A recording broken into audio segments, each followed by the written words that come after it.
Hi friends, అందరికీ నమస్కారం. Welcome to my channel. ఈరోజు మన ఛానల్లో మరొక కొత్త రెసిపీ వచ్చేసి మైదా, పెరుగు, ఎగ్స్ లేకుండా చాలా ఈజీగా కేక్ని ఎలా చేయాలో చూసేద్దాం. ఇలా చేసిన ఈ కేక్ అయితే చాలా సాఫ్ట్గా, చాలా టేస్టీగా ఉంటుందండి. అన్నీ ఇంట్లో ఉన్న వాటితోనే చాలా చక్కగా ఈ కేక్ని ప్రిపేర్ చేసుకోవచ్చు. మీరు కూడా ఇలా ఒకసారి ట్రై చేసి చూడండి. అలాగే ఫ్రెండ్స్, మా ఛానల్ని ఇంతవరకు సబ్స్క్రైబ్ చేసుకోకపోతే సబ్స్క్రైబ్ చేసుకోండి. అండ్ లైక్ చేయండి, షేర్ చేయండి. ప్లీజ్ మా ఛానల్ని సపోర్ట్ చేయండి. మరి ఎంతో టేస్టీగా, ఫ్లఫీగా ఉండే ఈ కేక్ని ఇప్పుడు చాలా సింపుల్గా ఎలా చేయాలో చూసేద్దాం.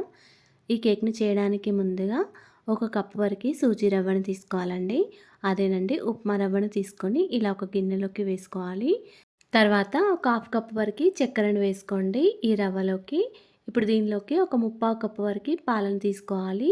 పాలను మొత్తం ఒకేసారి కాకుండా కొన్ని కొన్ని వేసుకుంటూ ఇలా స్పూన్తో లేదా విస్కర్తో కలుపుకోవాలి. రవ్వ మొత్తం పాలలో కలిసే విధంగా బాగా కలుపుకోవాలి.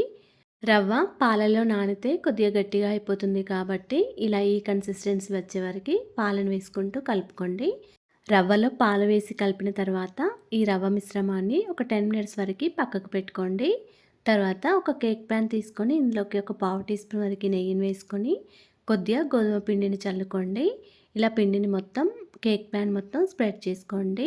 మీ దగ్గర కేక్ ప్యాన్ లేకపోతే ఏదైనా మందంగా ఉన్న స్టీల్ గిన్నెని తీసుకొని దానికి నెయ్యిని అప్లై చేసి పొడి పిండిని అప్లై చేసుకోండి. మీ దగ్గర బటర్ పేపర్ ఉన్నట్లయితే బటర్ పేపర్ అయినా వేసుకోవచ్చు. తర్వాత స్టవ్ ఆన్ చేసుకొని ఒక కడాయి పెట్టుకొని ఇందులోకి ఒక కప్పున్నర వరకు పాలను వేసుకోండి. ఈ పాలను కొద్దిగా మరిగించుకోండి. ఇలా పాలు చక్కగా మరిగితేనే మనకి క్రీమీ అనేది చాలా టేస్టీగా వస్తుందండి. ఇప్పుడు ఒక చిన్న గిన్నెలోకి ఒక హాఫ్ కప్ వరకు పాలను తీసుకొని ఇందులోకి ఒక టీ స్పూన్ వరకు బియ్యం పిండిని వేసుకోండి.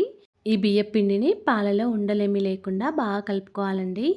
ఇలా కలుపుకున్న పాలను ఈ మరుగుతున్న పాలలో వేసుకోవాలి. స్టవ్ని సిమ్లో పెట్టుకుంటూ ఒక 2 మినిట్స్ వరకు ఇలాగే కలుపుకుంటూ ఉండాలండి. ఇది ఒక 2 మినిట్స్ తర్వాత ఇలా కొద్దిగా దగ్గరగా అయిపోతుంది. ఇలా కొంచెం దగ్గరగా అయ్యే వరకు కలుపుకుంటూనే ఉండాలి. ఇలా కొద్దిగా దగ్గరగా అయిన తర్వాత దీనిలోకి ఒక 2 టీ స్పూన్ల వరకు చక్కెరను వేసుకోండి. చక్కెర వేసిన తర్వాత మొత్తం అంతా కూడా బాగా కలుపుకోవాలి. ఇలా కలుపుకున్న తర్వాత దీనిలోకి కొద్దిగా వెనీలా ఎసెన్స్ వేసుకోండి. మీ దగ్గర వెనీలా ఎసెన్స్ లేకపోతే ఒక 2 యాలకులను దంచి వేసుకోండి. ఇలా వెనీలా ఎసెన్స్ వేసిన తర్వాత మొత్తం అంతా కూడా బాగా కలుపుకొని ఇలా క్రీమీ టెక్చర్ అయ్యే వరకు కలుపుకుంటూ ఉండండి. తర్వాత స్టవ్ ఆఫ్ చేసుకోండి. ఇది కొద్దిగా చల్లారిన తర్వాత మరి కొంచెం దగ్గరగా అవుతుంది కాబట్టి ఇలా ఈ కన్సిస్టెన్సీ వచ్చే వరకు ఉంచుకోండి. తర్వాత మనం పాలలో నానబెట్టిన రవ్వని కూడా ఒకసారి కలుపుకోవాలి. పాలలో రవ్వ నానిన తర్వాత ఇలా కొద్దిగా గట్టిగా అయిపోతుంది.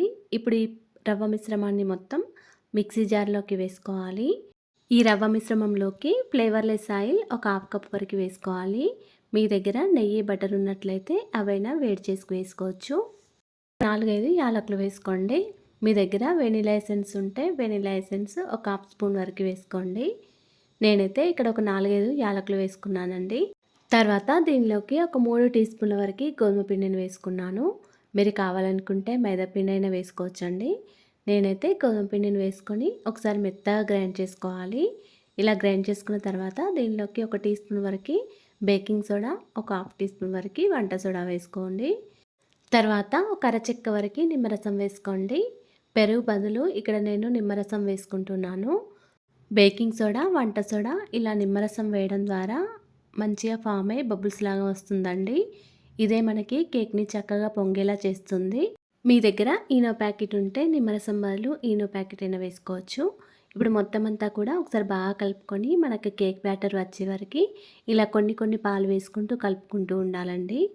మిక్సీ జార్లో ఇలా ఒక 3 టీ స్పూన్ల వరకు పాలను వేసిన తర్వాత ఒకసారి మెత్తగా గ్రైండ్ చేసుకోండి. ఇలా మెత్తగా గ్రైండ్ చేసుకున్న తర్వాత కేక్ బ్యాటర్ ఒకసారి చూసుకోండి. కన్సిస్టెన్సీ అనేది ఈ విధంగా ఉండాలి. మీకు మరి కొంచెం గట్టిగా అనిపిస్తే మరికొన్ని పాలు లేదా ఆయిల్ వేసుకొని కలుపుకోవచ్చు.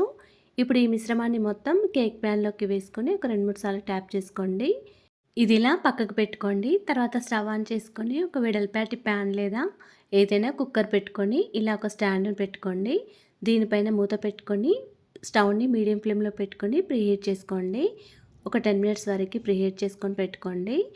ఇలా కొద్దిగా వేడిగా అనిపించిన తర్వాత ఈ కేక్ ప్యాన్ తీసుకొని స్టాండ్ పైన పెట్టి మూత పెట్టుకొని ఉంచుకోండి. స్టవ్ని మీడియం ఫ్లేమ్లో పెట్టుకొని ఒక 15 మినిట్స్ వరకు బేక్ చేసుకోవాలి. ఇలా మధ్యలో ఒకసారి 10 మినిట్స్ తర్వాత ఒకసారి చూసుకోండి మూత తీసి. మనకి కేక్ బేక్ అయిందో లేదో ఈజీగా తెలుస్తుందండి. ఏదైనా టూత్పిక్ లేదా చాక్తో మధ్యలో ఇలా ఒకసారి అని చూడండి. టూత్పిక్కి ఏమీ తడిగా అనిపించకపోతే మనకి కేక్ అనేది చక్కగా బేక్ అయిపోయినట్టు. తడిగా అనిపిస్తే మళ్ళీ ఒక 5 మినిట్స్ వరకు బేక్ చేసుకోండి. నేనైతే ఒక 15 మినిట్స్ వరకు చూపిస్తున్నాను. కేక్ అనేది చక్కగా బేక్ అయిపోయింది. చాలా బాగా పొంగిందండి. ఫ్లఫీగా చాలా బాగా వచ్చింది. ఇప్పుడు ఈ కేక్ని ఒక 15 మినిట్స్ వరకు చల్లారబెట్టుకోండి. ఇలా చల్లారిన తర్వాత చాక్తో అంచులను మొత్తం ఇలా కట్ చేయండి. ఇప్పుడు ఒక ప్లేట్ తీసుకొని దీనిలోకి కేక్ని ఒకసారి వేసి చూపిస్తున్నానండి. ఇందులోకి మనం ఎగ్స్, పెరుగు లేకున్నా కూడా ఈ కేక్ అనేది చాలా బాగా వచ్చిందండి. ఫ్లఫీగా చాలా బాగా పొంగింది. మరియు చాలా సాఫ్ట్‌గా వచ్చిందండి. మనకి చూస్తుంటేనే అర్థమైపోతుంది కేక్ అనేది ఎంత సాఫ్ట్‌గా వచ్చిందో. ఇప్పుడు చల్లార్చిన క్రీమ్‌ని ఒకసారి బాగా కలుపుకోవాలి. ఇది చూడండి చల్లారగానే కొద్దిగా గట్టిగా అయిపోయింది. దీన్ని మొత్తం అంతా కూడా ఒకసారి బాగా కలుపుకోవాలి. ఇలా కలుపుకున్న తర్వాత మనం కేక్‌నైతే ఏ ప్లేట్‌లో పెట్టుకుంటామో ఆ ప్లేట్‌లో ఒక గరిటెతో క్రీమ్ తీసుకొని ఇలా మొత్తం అంతా స్ప్రెడ్ చేసుకోవాలి.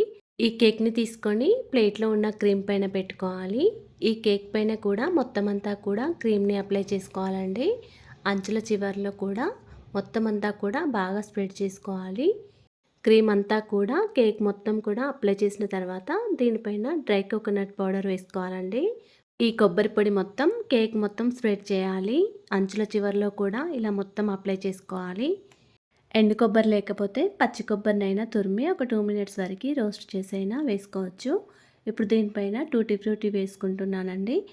డ్రై ఫ్రూట్స్ కనుక ఉన్నట్లయితే కొన్ని డ్రై ఫ్రూట్స్ని కూడా వేసుకొని కేక్ మొత్తం అప్లై చేసుకోవచ్చు. నేనైతే ఇలా కొన్ని టూటీ ఫ్రూటీ, కొన్ని ఫెన్నెల్ సీడ్స్తో ఇలా డెకరేట్ చేశానండి. చాలా చక్కగా వచ్చింది. ఈ కేక్ని ఒక 10 to 15 మినిట్స్ వరకు ఫ్రిడ్జ్లో ఉంచండి. తర్వాత కేక్ని కట్ చేయండి. ఇలా చేసిన ఈ కేక్ అయితే చాలా సాఫ్ట్‌గా, చాలా టేస్టీగా ఉందండి. మీరు కూడా ఇలా ఒకసారి ట్రై చేసి చూడండి. అలాగే ఫ్రెండ్స్ మా ఛానల్‌ని ఇంతవరకు సబ్స్క్రైబ్ చేసుకోకపోతే సబ్స్క్రైబ్ చేసుకోండి. లైక్ చేయండి, షేర్ చేయండి. ప్లీజ్ మా ఛానల్‌ని సపోర్ట్ చేయండి. Thanks for watching.